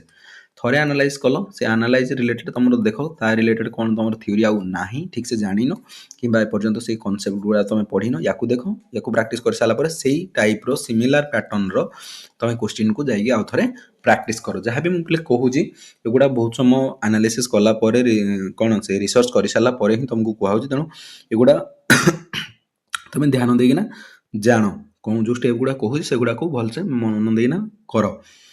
ଷ୍ଟେପ୍ 10 ଯଦି ଦେଖିବା, ଷ୍ଟେପ୍ 10 କ'ଣ କହୁଛି ନା final 10 day smart revision plan. Step 10 ତୁମର କହୁଛି ଫାଇନାଲ୍ 10 ଡେ ସ୍ମାର୍ଟ ରିଭିଜନ୍। ୟା ପୂର୍ବରୁ ତୁମକୁ ମୁଁ କହିଥିଲି ୱିକଲି ପ୍ଲାନ୍ ବିଷୟରେ କହିଥିଲି ଯେ ୱିକଲି ତୁମେ କ'ଣ କେମିତି କରିବ, ତା ସହିତ ଆଉ ଗୋଟେ ଏବେ କହିଥିଲି ୱିକଲି 2 କିମ୍ବା 3ଟା ତୁମକୁ କ'ଣ କରିବ ନା ଟେଷ୍ଟ ଦେବାର ଅଛି, 2-3ଟା ଟେଷ୍ଟ ଦେବା ପାଇଁ କହିଥିଲି। ଏବେ କହୁଛି final 10 days smart revision plan ତୁମକୁ କରିବାର ଅଛି। 10 ଡେଜ୍ରେ କ'ଣ କରିବ ନା ଥରେ ଯେତେବେଳେ ତୁମର କ'ଣ ହେବ ନା କମ୍ପ୍ଲିଟ୍ ସରିଗଲା, ଯେତେବେଳେ ତୁମର ରିଭାଇଜ୍ କରିବା ପୂର୍ବରୁ ଆଗ ସିଲାବସ୍ ଯେତେବେଳେ ତୁମର ବାର ମୁଁ କହିଲି ନା ଥରେ ସେ ସିଲାବସ୍ ସରିଗଲା ମାତ୍ରେ ତୁମ କାମ ହେଉଛି କ'ଣ ତାକୁ ବାର ରିଭାଇଜ୍ କରିବ। ତ ତୁମକୁ ଯଦି 10 ଦିନ ଆଗରୁ 7 ଦିନିଆ ନେଇଥିଲି ଏବେ ବର୍ତ୍ତମାନ 10 ଦିନିଆ କହୁଛି। 10 ଦିନରେ କ'ଣ କରିବ ନା ଫାର୍ଷ୍ଟ କଥା ହେଉଛି 10 ଦିନରେ ଡେ 1ରୁ 4 ପ୍ରଥମ 4 ଦିନ ଯେଉଁ ରହିଲା ସେଥିରେ ବ୍ଲକ୍ ୱାଇଜ୍ ତୁମକୁ କହିଥିଲି ନା ବ୍ଲକ୍ 5ଟା ବ୍ଲକ୍ କରିବ। ତ ବ୍ଲକ୍ 1 ଆଉ 2କୁ ଏଠି ତୁମକୁ କ'ଣ କରିବ ପ୍ରାକ୍ଟିସ୍ କଲ, ରିଜନିଂ ହେଲା, କୋଡ଼ିଂ ଟପିକ୍ ହେଲା। ତାପରେ ଡେ 5 ଆଉ 7 ଯେଉଁ ରହିଲା ପ୍ରଥମ 4 ଦିନ ତୁମେ କ'ଣ କଲ ବ୍ଲକ୍ 1-2କୁ କମ୍ପ୍ଲିଟ୍ କଲ। ଦ୍ୱିତୀୟ ଯେଉଁ ରହିଲା ସେକେଣ୍ଡ ଫେଜ୍ରେ ଯେଉଁ ରହିଲା ଆମର 5, 6, 7 ଏଇ 3 ଦିନ ରହିଲା। ଫାର୍ଷ୍ଟ 4 ଦିନ ପଳେଇଲା ବ୍ଲକ୍ 1, ବ୍ଲକ୍ 2, ତାପରେ ଯେଉଁ 3 ଦିନ ରହିଲା ୟାକୁ ତୁମକୁ କ'ଣ କରିବାର ଅଛି ନା ବ୍ଲକ୍ 3 ଆଉ 4 ଯାହା ବି ଅଛି ତାକୁ କରିବ। ଯେମିତି ରିଲେସନସିପ୍ ରହିଲା, ଲଜିକ୍, ତାପରେ ଲଜିକାଲ୍ ଟପିକ୍ ଯେତିକି ତୁମର ସବୁ ରହିଲା, ବ୍ଲଡ୍ ରିଲେସନ୍ ଯେଉଁ ବିଷୟ ରହିଲା ଆଉ ଲଜିକାଲ୍ ଟପିକ୍ ଯାହା ବି ରହିଲା ୟାକୁ ତୁମେ କରିବ। ଆଉ 8, 9, 10 ଯେଉଁ 3 ଦିନ ରହିଲା 8, 9, 10 ୟାକୁ କ'ଣ କରିବ ବ୍ଲକ୍ 5କୁ ରିଭାଇଜ୍ କରିବ। ବ୍ଲକ୍ 5ଟା କ'ଣ ଥିଲା ତମର ମନେ ଅଛି ସବୁ କ'ଣ କହିଥିଲି? ବ୍ଲକ୍ 5ଟା ଆମର ଥିଲା ନନ୍ ଭର୍ବାଲ୍ ରିଜନିଂ, ଯେଉଁଟା ସବୁ ଫିଗର ରିଲେଟେଡ୍ ଯେତିକି ଥିଲା ନନ୍ ଭର୍ବାଲ୍ ରିଜନିଂ। ତ ମୁଁ କହିଥିଲି 5ଟା ବ୍ଲକ୍ କରିବ, ମୁଁ ମୋର 4ଟା ନେଇଥିଲି ହେଲା। ତ 5 ନମ୍ବର ତୁମକୁ କ'ଣ କରିବ ନା ଏଥିରେ କ'ଣ ହେବ ଭିଜୁଆଲ୍ ମେଥଡ଼ ଆଉ ମିକ୍ସ ଯେତିକି ରହିଲା ୟାର ମକ୍ ଟେଷ୍ଟ ତୁମକୁ ଦେବାର ଅଛି। ବୁଝିପାରିଲ ବୋଲେ କ'ଣ କହିଲି? ତାହେଲେ 10 ଦିନରୁ ପ୍ରଥମ 4 ଦିନରେ ତୁମକୁ ବ୍ଲକ୍ 1 ଆଉ 2କୁ କମ୍ପ୍ଲିଟ୍ କରିବାର ଅଛି। ସେକେଣ୍ଡ 3 ଦିନରେ ତୁମକୁ କରିବାର ଅଛି ବ୍ଲକ୍ 3 ଆଉ 4, ଯେଉଁଥିରେ ତୁମେ ନେଇପାରିବ ସିଟିଂ ଆରେଞ୍ଜମେଣ୍ଟ ହେଲା, ବ୍ଲଡ୍ ରିଲେସନ୍ ହେଲା, ଏଗୁଡ଼ା କରିପାରିବ। ଆଉ ଲାଷ୍ଟ 3 ଦିନ ଯେଉଁ ରହିଲା ଡେ 8, 9, 10 ଏଥିରେ ତୁମକୁ କ'ଣ କରିବାର ଅଛି ବ୍ଲକ୍ 5କୁ ରିଭାଇଜ୍ କରିବା। ମୁଁ ଯାହା କହୁଛି ବୋଲେ ଏଇଠି ମେ ବି ସାଇଣ୍ଟିଫିକ୍ ଆଉ ତୁମକୁ ବିରକ୍ତି ଲାଗିପାରେ କ'ଣ କହୁଛି, କିନ୍ତୁ ୱାନ୍ସ ତୁମେ ଯଦି ବୁଝିଗଲ ଏଇ ଜିନିଷଟା ମୁଁ କ'ଣ କହୁଛି ତୁମେ ଅଟୋମେଟିକ୍ ମାଡ଼ି ଚାଲିବ। ବହୁତ କମ୍ ପିଲା ଅଛନ୍ତି ଯେଉଁମାନେ ଏଇ ଜିନିଷଟା ବୁଝିପାରିବେ ମୁଁ ଯେଉଁଟାକୁ କହୁଛି ଫ୍ଲୋଟାକୁ। ତୁମେ ଫ୍ଲୋଟାକୁ ଯାହା ବି ବୁଝାଉଛି ତୁମେ ଇମାଜିନ୍ କରି ଚାଲ ମୁଁ କ'ଣ ବୁଝି ଚାଲୁଛି। ତାପରେ ଲାଷ୍ଟଲି ମୁଁ ତୁମକୁ ପୁଣି ସବୁବେଳେ ସମରାଇଜ୍ ଯେମିତି କରୁଛି ସେମିତି 10ଟା ପଏଣ୍ଟକୁ ସମରାଇଜ୍ କରିଦେବି, ତୁମ ମାଇଣ୍ଡରେ ଏଗୁଡ଼ା ମନେ ରହିଯିବ। ଖାତା ପେନ୍ ଧରିକି ଯେବେ ବି ଭିଡ଼ିଓ ଦେଖୁଛ ମୋର ଖାତା ପେନ୍ ଧରିକି ହିଁ ଭିଡ଼ିଓ ଦେଖ। ଷ୍ଟ୍ରାଟେଜିଟା ହେଉଛି ବେଶୀ ଇମ୍ପୋର୍ଟାଣ୍ଟ। ଯେମିତି କୁହାଯାଏ ଯେ ତୁମେ ମନେ ଥିବ ଯଦି ଦୁଇ ଜଣ ଅଛନ୍ତି ପିଲା ତାଙ୍କୁ କୁହାହେଲା ଯେ ଗୋଟେ ଗଛ କାଟ ବୋଲି, ତାହେଲେ ପ୍ରଥମେ କୁରାଢ଼ୀ ଦୁଇଟା କୁରାଢ଼ୀ ଦିଆହେଲା ସେମାନଙ୍କୁ। ତ ପ୍ରଥମ ଲୋକ ଯିଏ ହେଲା ସେ ପ୍ରଥମେ ହାଣି ଚାଲିଲା। 30 ମିନିଟ୍ ଯଦି ସମୟ ତାଙ୍କୁ ଦିଆହେଇଛି ଗଛଟାକୁ ହାଣିବା ପାଇଁ, ତ ପ୍ରଥମ ଲୋକ ଯିଏ ସେ ହାଣି ଚାଲିଲା। ଦ୍ୱିତୀୟ ଲୋକ କ'ଣ କଲା, କିନ୍ତୁ ପ୍ରଥମ 20 ମିନିଟ୍ ଫାଷ୍ଟ ସେ କ'ଣ କଲା, କୁରାଢ଼ୀକୁ ଦାଢ଼ କଲା। ତାପରେ 10 ମିନିଟ୍ ଯେଉଁ ରହିଲା ସେ ଭିତରୁ ସେ ହାଣିବା ଆରମ୍ଭ କଲା। ଅଟୋମେଟିକ୍ କ'ଣ ହେଲା, 10 ମିନିଟ୍ ପୂର୍ବରୁ 5 ମିନିଟ୍ ଭିତରେ ବି ଗଛ ପଡ଼ିଯାଇଥିବ, କିନ୍ତୁ ଯେ ପ୍ରଥମରୁ ହାଣି ଚାଲିଥିବ ତାର ଗଛ ଏପର୍ଯ୍ୟନ୍ତ ପଡ଼ିନଥିବ। ଏଠି କହିବାର ଅର୍ଥ ହେଉଛି ଯେ ଯଦି ଷ୍ଟ୍ରାଟେଜି ଠିକ୍ ଅଛି ତାହେଲେ ତୁମେ ବହୁତ କମ୍ ପରିଶ୍ରମରେ ବି କରିପାରିବ। ବୁଝିପାରିଲ କ'ଣ କହିଲି? ତ ଏଠି ଦେଖ କ'ଣ ଲେଖା ଅଛି, ଫୋକସ୍ ଅନ୍ ଆକ୍ୟୁରେସି। ଏଇ ଜିନିଷଟା ବି ତୁମକୁ ବାର ବାର କହିଛି ପିଲେ, ନା ଆକ୍ୟୁରେସି ଉପରେ ତୁମକୁ ଫୋକସ୍ କରିବାର ଅଛି। ଆକ୍ୟୁରେସି ଉପରେ ତୁମକୁ ଫୋକସ୍ କରିବାର ଅଛି। ତାହେଲେ ଯେଉଁ ଆକ୍ୟୁରେସି ତୁମର ୱାର୍ଡ଼ ଅଛି, ଆକ୍ୟୁରେସି ତୁମକୁ ଠିକ୍ କରିବାର ଅଛି। ବହୁତ ଜିନିଷ ଠିକ୍ କରିବାର ଅଛି, ଭୁଲ କରିବାର ନାହିଁ। ଆଉ ସ୍ପିଡ଼ ନହେଲେ ନାହିଁ, ସ୍ପିଡ଼ଟା ଦିନକରେ ମିଳେନି ପିଲେ, ସ୍ପିଡ଼ଟା ଅଟୋମେଟିକ୍ ବାର ବାର ପ୍ରାକ୍ଟିସ୍ କଲା ପରେ ହେଇଯିବ। ଏଇ ଜିନିଷଟା ମନେ ରଖ ହେଲା। ଲାଷ୍ଟ 5 days ଯେଉଁ ରହିଲା ସେ କହୁଛି, ଦେଖ କ'ଣ କହୁଛି, focus on accuracy over speed in the last 5 days, that's is where toppers win. ତାହେଲେ ଟପର ଯେଉଁ ୱିନ୍ କରନ୍ତି ତାଙ୍କର ମେଥଡ଼ ହେଉଛି ଏଇଆ ପିଲେ। ତୁମକୁ ଯେଉଁ କହିଲା 10 days ଷ୍ଟ୍ରାଟେଜି, ଏଇ 10 days ଷ୍ଟ୍ରାଟେଜିର ତୁମେ ଏଇଆ ହିଁ କର। ବୁଝିପାରିଲ କ'ଣ କହିଲି? ତ ଆକ୍ୟୁରେସି ଉପରେ ତୁମର ଫାଷ୍ଟ କଥା ହେଉଛି କନସିଷ୍ଟେଣ୍ଟ ମେଣ୍ଟେନ୍ କର, ବାର ବାର ପ୍ରାକ୍ଟିସ୍ କର, ରିଭାଇଜ୍ କର, ଯେଉଁ ବି ମିଷ୍ଟେକ୍ ହେଉଛି ତାକୁ ଆନାଲିସିସ୍ କର। ଆନାଲିସିସ୍ କରିସାରିଲା ପରେ ଟ୍ରାଏ କର କୌଣସି ଜିନିଷ ଯେଉଁ ଜିନିଷ ଜାଣିନ ତାକୁ କରିବନି, ଭୁଲ ଜମା କରିବାର ନାହିଁ, ଆକ୍ୟୁରେସି ମେଣ୍ଟେନ୍ କରି ଚାଲ। କ୍ଲିୟର ଏତିକି? ନେକ୍ସଟ ଯଦି ଦେଖିବା ପିଲେ, ଦେଖ ଇଏ ଥିଲା ଆମର ପଏଣ୍ଟ କେତେଟା ତୁମକୁ ମୁଁ ଷ୍ଟେପ୍ ବିଷୟରେ ଆଲୋଚନା କରିଥିଲି। ତ ଷ୍ଟେପ୍ ତୁମକୁ ମୁଁ 10ଟା ଷ୍ଟେପ୍ ବିଷୟରେ କହିଲି। ବର୍ତ୍ତମାନ କିଛି ବୋନସ୍ ପଏଣ୍ଟ ଅଛି ଯେଉଁଗୁଡ଼ାକ ସ୍କୋର ହାଇ ସ୍କୋର କରିବା ପାଇଁ, ହାଇ ସ୍କୋର ଇଏ ହେଉଛି କ'ଣ, କିଛି ସିକ୍ରେଟ୍ ଟିପ୍ସ ଯେଉଁଗୁଡ଼ାକ ହାଇ ସ୍କୋର କରିବା ପାଇଁ ଗୋଟେ ଗୋଟେ ତୁମକୁ କ'ଣ ହେବ ନା ପଜିଟିଭ୍ ସାଇଡ଼୍ ହେବ, ତୁମକୁ ପ୍ଲସ୍ ପଏଣ୍ଟ ହେବ। ଏଗୁଡ଼ାକ କ'ଣ କ'ଣ ଦେଖ କ'ଣ ଲେଖା ହେଇଛି। ତ ପ୍ରଥମେ ତୁମକୁ ଲେଖିଛି ୟୁଜ୍ ଏଲିମିନେସନ୍ ମେଥଡ଼। ଏଇ ଜିନିଷଟା ପିଲେ ଭଲ ତୁମେ ଜାଣିଥିବ, ନିଜେ ବି କେବେ ପ୍ରାକ୍ଟିସ୍ କଲାବେଳେ ତୁମେ ବି ଏଇ ଜିନିଷଟା ନିଜେ କରୁଥିବ। ଏଲିମିନେସନ୍ ମେଥଡ଼, ଠିକ୍ ଅଛି। ଏଲିମିନେସନ୍ ମେଥଡ଼ ସେ କହୁଛି ୟୁଜ୍ ଏଲିମିନେସନ୍ ଟେକ୍ନିକ୍। ତାହେଲେ ଏଲିମିନେସନ୍ ଟେକ୍ନିକ୍ ତୁମକୁ ନେବାର ଅଛି ଯେତେବେଳେ ତୁମେ ଭର୍ବାଲ୍ ରିଜନିଂ କରୁଛ। ଭର୍ବାଲ୍ ରିଜନିଂ ଦେଖ, ଏଲିମିନେସନ୍ ମେଥଡ଼ କହିଲା ମାତ୍ରକେ ତୁମର ଯେଉଁ 4ଟା ଅପସନ୍ ଅଛି 2, 3, 4, ଏ ଯେଉଁ 4ଟା ଅପସନ୍ ରହିଲା, ଆଗ ଫାଷ୍ଟ ବାଛି ଦିଅ କେଉଁ 2ଟା ହେବନି। ବୁଝିପାରିଲ? କେଉଁ ଅପସନ୍ ଗୁଡ଼ାକ ଆଗ ହେବନି, 2ଟା ହେଉ 3ଟା, ଗୋଟେ ହେଉ 2ଟା ହେଉ 3ଟା ହେଉ, ଯେତେଟା ନ ହେବା ଆଗ ତାକୁ କାଟିଦିଅ। ବୁଝିପାରିଲ କ'ଣ କହିଲି? ତାପରେ ଏଠୁ କ'ଣ କରିବ ନା ଅପସନ୍ ମେଥଡ଼ କେମିତି ଚୁଜ୍ କରିବ MCQରୁ ସେଟା ବି ଆଗକୁ ବତେଇବି, କିନ୍ତୁ ଏଥିରେ ତୁମକୁ କହିବାର ମତଲବ ହେଉଛି ଏଲିମିନେସନ୍ କ'ଣ କ'ଣ ମାନେ ତୁମକୁ ମେଥଡ଼ ଲଗେଇବ, ବାକି ଗୁଡ଼ା ପରେ ବୁଝେଇବି କେମିତି ମେଥଡ଼ ଗୁଡ଼ାକ ୟୁଜ୍ କରାଯାଏ। ବାସ୍ ତୁମକୁ ଏବେ ମୁଁ ଏଇଗୁଡ଼ା ଟିପ୍ସ ଦେଉଛି ଏଇଆ ଯେ ତୁମକୁ ଏଲିମିନେସନ୍ ମେଥଡ଼ ହିସାବରେ ତୁମକୁ କ'ଣ କରିବା, ଏକ୍ଜାମ୍ ଯେତେବେଳେ କରୁଛ, ଏକ୍ଜାମ୍ର ଯେତେବେଳେ ପ୍ରାକ୍ଟିସ୍ କରୁଛ ସେତେବେଳେ କ'ଣ କରୁଛ ନା ଏଲିମିନେସନ୍ ଟେକ୍ନିକ୍କୁ ତୁମେ କ'ଣ କର, ୟୁଜ୍ କର। ସେକେଣ୍ଡ ପଏଣ୍ଟ ଦେଖ କ'ଣ କୁହାଯାଇଛି, ଅଲୱେଜ୍ ଡ୍ର ଡାଇଗ୍ରାମ୍ସ। କେତେବେଳେ ସବୁବେଳେ ଡାଇଗ୍ରାମ୍ ୟୁଜ୍ କର। କେଉଁ ଚାପ୍ଟରରେ, ଯେମିତି ତୁମର ଏଠି ମୁଁ ପୁରା ଅଲରେଡ଼ି ଲେଖିଦେଇଛି। ବ୍ଲଡ୍ ରିଲେସନ୍ ହେଲା, ତୁମର ଡିରେକ୍ସନ୍ ସେନ୍ସ ଟେଷ୍ଟ ହେଲା, କ୍ୟୁବ୍ ହେଲା, ଆଉ ମିରର ଟପିକ୍ ହେଲା, ଆଉ ଗୋଟେ ତୁମର ୱାଟର ଟପିକ୍ରେ ବି ତୁମେ କ'ଣ କରିବ ନା ୟାକୁ କରିପାରିବ, ଡାଇଗ୍ରାମ୍ କରିପାରିବ। ବୁଝିପାରିଲ କ'ଣ କହିଲି? ତାପରେ ଆଉ ଏଇଠି ଗୋଟେ ଜିନିଷ ମନେ ରଖ, ଲେଖା ହେଇଛି ୟୁଜ୍ ଫ୍ଲୋ ଆରୋଜ୍ ଅର୍ ଟେବୁଲ୍ସ। କେତେବେଳେ ଆରୋ, ଏ ଯେଉଁ ତୀର ଚିହ୍ନ ଉପରକୁ ହେଉ ତଳକୁ ହେଉ ହେଲା, ଆଗକୁ ହେଉ ପଛକୁ, ଏଇ ତୀର ଚିହ୍ନଟାକୁ ତୁମକୁ ୟୁଜ୍ କରିବ। ଏଠି ଯେମିତି ତୁମେ ଡାଇଗ୍ରାମ୍ ଉପରେ ଯେମିତି ଡାଇଗ୍ରାମ୍ ୟୁଜ୍ କଲ, ଏଠି ଏମିତି ତୀର ଚିହ୍ନ ୟୁଜ୍ କର। ଯେଉଁ ପଜଲ୍ ହେଲା ଆଉ ସିଟିଂ ଆରେଞ୍ଜମେଣ୍ଟରେ କ୍ୱେଶ୍ଚିନ୍ ହେଲା, ଏଗୁଡ଼ାକରେ ତୁମକୁ କ'ଣ କରିବାର ଅଛି ନା ଆରୋ ମାର୍କିଂ, ଯେଉଁ ଆରୋ ମାର୍କିଂ ଅଛି ଏ ଆରୋ ମାର୍କିଂକୁ ଜାଣିବାର ଅଛି। ବୁଝିପାରିଲ? ସିଟିଂ ଆରେଞ୍ଜମେଣ୍ଟରେ ପଜଲ୍ ହେଲା, ଏଗୁଡ଼ାକରେ ତୁମକୁ ଆରୋ ମାର୍କିଂ କରିବାର ଅଛି। ଆଉ ଡାଇଗ୍ରାମ୍ କରିବାର ଅଛି କେଉଁ ଗୁଡ଼ାକରେ, ବ୍ଲଡ୍ ରିଲେସନ୍ ଯେଉଁ ଟପିକ୍ ରହିଲା, କ୍ୟୁବ୍ ରହିଲା, ଡିରେକ୍ସନ୍ ଚେଞ୍ଜ ରହିଲା, ଏଗୁଡ଼ାକରେ। ବୁଝିପାରିଲ? ଇଏ ହେଉଛି ତୁମର ପ୍ରଥମ 3ଟା। ତାପରେ ଯଦି ଆଉ 2ଟା ପଏଣ୍ଟ କହିବି, ତାହେଲେ ଇଏ କହୁଛି କେବେ ବି ମୁଁ ତୁମକୁ ଆଗୁଆ ଏଇ ଜିନିଷଟା ବି ମନେ ରଖିଥ, ମାଥ୍ ହେଲା ଆଉ ଗୋଟେ ହେଲା ରିଜନିଂ। ମାଥ୍ ଆଉ ରିଜନିଂ ଏଥିରେ କେତେବେଳେ ତୁକା ମାରିବା ଆବଶ୍ୟକ ନାହିଁ ବା ଗେସ୍ କରିବା ଆବଶ୍ୟକ ନାହିଁ। ୟାକୁ ଯଦି ଜାଣିଛ କର, ନ ଜାଣିଛ ଆଟେମ୍ପ୍ଟ ହିଁ କରନି। କେତେବେଳେ ରାଣ୍ଡମଲି ତୁମକୁ ଗେସ୍ କରିବା ପାଇଁ କେହି କହୁନାହାନ୍ତି। ବୁଝିପାରିଲ? କାରଣ ତୁମେ ଜାଣିଛ ନେଗେଟିଭ୍ ମାର୍କିଂ ତୁମର ଅଛି, ଯେଉଁଟା ହେଉଛି ଗୋଟେ ଟ୍ରାପ୍। ତୁମେ ଭାବିବ ଯେ ମୁଁ 30ଟା କରିଛି, ସେଥିରୁ ଆଉ 10ଟା ମାରିଦେବି, ସେଥିରୁ 3ଟା ଠିକ୍ ହେବ, 3ଟା ଭୁଲ ହେଇଗଲେ ମୋତେ 1 ମାର୍କ ମିଳିଯିବ କି କ'ଣ ଗୋଟେ ହେଇଯିବ। ଏମିତି ହୁଏନି ପିଲେ। ତୁମେ ମନେ ରଖିଥ, ସବୁବେଳେ ନେଗେଟିଭ୍ ମାର୍କିଂ କଲା ମାତ୍ରେ କିନ୍ତୁ ତୁମେ ମାଇନସ୍ରେ ଗଲ। ବୁଝିପାରିଲ? ତାପରେ 5 ନମ୍ବର ପଏଣ୍ଟ ହେଉଛି କ'ଣ, ଇମ୍ପୋର୍ଟାଣ୍ଟ ପଏଣ୍ଟ, ଯେଉଁଟା ବାକି ଯେତେ ବି ପଏଣ୍ଟ ବୋଲି ତାଠୁ ସବୁଠୁ ଇମ୍ପୋର୍ଟାଣ୍ଟ ହେଉଛି ଏଇ ପଏଣ୍ଟଟା, the most important point, keep calm. ଏଥିରେ ଭଲ ଭଲ ପିଲା ହିଁ ଫସନ୍ତି, ଯେଉଁମାନଙ୍କର ସିଲାବସ୍ ଅଲରେଡ଼ି କମ୍ପ୍ଲିଟ୍ ଥିବ, ବହୁତ ବଢ଼ିଆ ଏକ୍ଜାମ୍ ପାଇଁ ପ୍ରିପାରେସନ୍ କରିଥିବେ, ମକ୍ ବି ବହୁତ ଦେଇଥିବେ, ଏକ୍ଜାମ୍ର ଜ୍ଞାନ ବି ଥିବ, ନଲେଜ୍ ବି ଥିବ, ସବୁ ଥିବ, କିନ୍ତୁ ଯଦି ସିଏ ସ୍ଥିର ସେଇ ଦିନ, ଦେଖ ପିଲେ ଏଇ ଜିନିଷଟା ମାଇଣ୍ଡରେ ମନେ ରଖ, ତୁମେ ଏକ୍ଜାମ୍ ପୂର୍ବରୁ କେତେ ପଢ଼ିଛ ସେଟା ବି ଯେତିକି ଇମ୍ପୋର୍ଟାଣ୍ଟ ନୁହେଁ, ଏକ୍ଜାମ୍ ଦିନ ସେଇ ସମୟରେ ତମର ମେଣ୍ଟାଲ ହେଲ୍ଥ ଆଉ ମେଣ୍ଟାଲ ଷ୍ଟ୍ରେଂଥଟା କେମିତି ଅଛି ଆଉ ତମେ କେମିତି ଆଉଟପୁଟ୍ ଦେଇପାରୁ ସେଇ 2 ଘଣ୍ଟାରେ। ବାକି 10 ବର୍ଷ ଭିତରେ ବି ତମେ ଯାହା ପଢିଛ ତାକୁ ସେଇ 2 ଘଣ୍ଟାରେ ତମେ କେମିତି ଆଉଟପୁଟ୍ କରୁଛ ସେଇଟା ହେଉଛି ବେଶୀ ଇମ୍ପୋର୍ଟାଣ୍ଟ। ମୁଁ ଆଗକୁ ଭିଡ଼ିଓ ଆଣିବି ଏକ୍ଜାମ୍ ଡେରେ କ'ଣ କରିବ, ଏକ୍ଜାମ୍ ଦିନ ପୂର୍ବରୁ କ'ଣ କରିବାକୁ ପଡ଼ିବ, ଏକ୍ଜାମ୍ ଟାଇମ୍ରେ କ'ଣ କ'ଣ ପ୍ରୋବ୍ଲେମ୍ ଆସିପାରେ ଆଉ ତାକୁ କେମିତି ସର୍ଟ ଆଉଟ୍ କରିବ ଏଗୁଡ଼ାକ ଜାଣିଥିବ, ନହେଲେ ପରେ କାନ୍ଦିବ।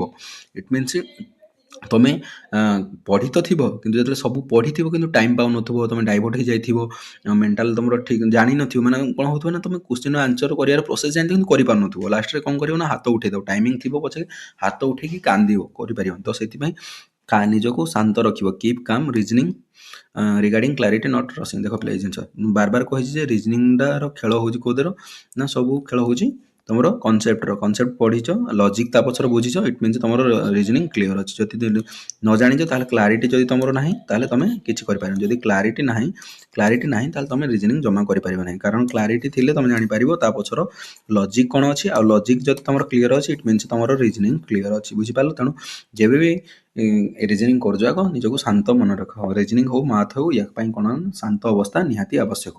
ତ ମୁଁ କ'ଣ କହିଲି ତାକୁ ସମରାଇଜ୍ କରିବି ହେଲା, ଠିକ୍ ଅଛି। ତ ସମରାଇଜ୍ କରିବା ପୂର୍ବରୁ ଆଗ ଏଇଟା ହେଉଛି ଗୋଟେ ସ୍ମାର୍ଟ ଫର୍ମୁଲା, ମନେ ରଖ। ତା ପୂର୍ବରୁ ମୁଁ ଆଉଥରେ କହିଦେଉଛି କ'ଣ ପଏଣ୍ଟ ବିଷୟରେ ଆମେ ଆଜି ଆଲୋଚନା କଲେ। ଫାର୍ଷ୍ଟ ଆମେ ଆଜି ଆଲୋଚନା କଲେ ଷ୍ଟେପ୍ 1ରେ ସିଲାବସ୍କୁ ସ୍ପ୍ଲିଟ୍ କରିବା, ସ୍ମାର୍ଟ ବ୍ଲକ୍ ମେଥଡ଼ ତୁମକୁ କହିଲି 5ଟା କେମିତି ମେଥଡ଼ କରିବ, ଟୋଟାଲି 29ଟା ଚାପ୍ଟର ବିଷୟରେ ଆମେ ଆଲୋଚନା କରିଥିଲେ। ଏଥିରେ ଆମେ 4ଟା ବ୍ଲକ୍ ଫଟୋରେ ଅଛି କିନ୍ତୁ ତୁମକୁ 5ଟା ବ୍ଲକ୍ କହିଥିଲି କେଉଁ ବ୍ଲକ୍ରେ କ'ଣ କରିବ। ତାପରେ ବ୍ଲକ୍ ୱାଇଜ୍ କରିସାରିଲା ପରେ ଗୋଟେ ବ୍ଲକ୍ ନ ସରିଲା ପର୍ଯ୍ୟନ୍ତ ଆଉ ଗୋଟେ ବ୍ଲକ୍କୁ ଯିବନି, ସର୍ଟକଟ୍ରେ ପିଲେ କହିଦେଉଛି ଏଇଟା ସ୍ପିଡ୍ ହେଇପାରେ ହେଲା। ତାପରେ ଷ୍ଟେପ୍ 2ରେ କହିଲେ 3C ଫର୍ମୁଲା ଅନୁସାରେ ଆଗ କନସେପ୍ଟ ଜାଣିବା, ଡେଫିନେସନ୍ କାହାକୁ କୁହାଯାଏ, ଦେନ୍ କାଟାଗୋରୀ ଜାଣିବା କେଉଁ କାଟାଗୋରୀ କ୍ୱେଶ୍ଚିନ୍ ଗୁଡ଼ାକ ସବୁ ଅଛି ଆଉ ଏକ୍ଜାମ୍ରେ ଆସୁଛି, ଦେନ୍ ଆମେ ସେ କାଟାଗୋରୀ ରିଲେଟେଡ୍ କ୍ୱେଶ୍ଚିନ୍ କରିସାରିଲା ପରେ ତାକୁ ଆମେ କନେକ୍ଟ ସେତେବେଳେ କରିପାରିବା ଯେତେବେଳେ ଆମେ ଏକ୍ଜାମ୍ ଓରିଏଣ୍ଟେଡ୍ କ୍ୱେଶ୍ଚିନ୍ କରିଥିବା ଆଉ ଏକ୍ଜାମ୍ରେ ସେଇଭଳିଆ କ୍ୱେଶ୍ଚିନ୍ ଦେଖିବା, ସେତେବେଳେ ଆମେ ଅଟୋମେଟିକ୍ କନେକ୍ଟ କରିଦେବା ଆମେ ଏଇ କାଟାଗୋରୀର କନସେପ୍ଟ ଜାଣିଛେ ଆଉ କାଟାଗୋରୀର କ୍ୱେଶ୍ଚିନ୍ କରିଛେ। ବୁଝିପାରିଲ ହେଲା?